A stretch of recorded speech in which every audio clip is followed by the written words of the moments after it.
زندگی کا سادہ سا اصول بنا لو، کسی کی مدد کر سکتے ہو تو کرو اور بدلہ اللہ پر چھوڑو۔ اس سے زیادہ نفع کا بزنس نہیں دنیا۔ معافی اتنی ہی خوبصورتی سے مانگنی چاہیے جتنی بدصورتی سے اس کا دل دکھائے۔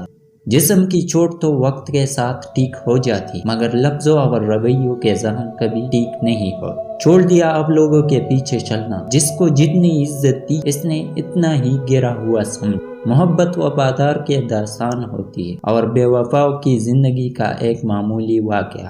ہم حسین ترین، امیر ترین، ذہین ترین اور زندگی میں ہر حوالے سے بہترین ہو کر بھی بالآخر مر ہی جائیں گے۔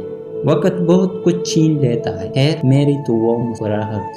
زندگی میں ہر موقع سے فائدہ اٹھاؤ، مگر کسی کے بھروسے اور جذبات سے نہیں۔ کوئی بات کرنے کے لیے مر رہا ہے اور کسی کو قدر ہی نہیں، اور پتہ ہے لوگوں کا دل ہم سے کیوں بھر جاتا ہے، کیونکہ ہم ان کے لیے مسلسل میسر ہوتے ہیں۔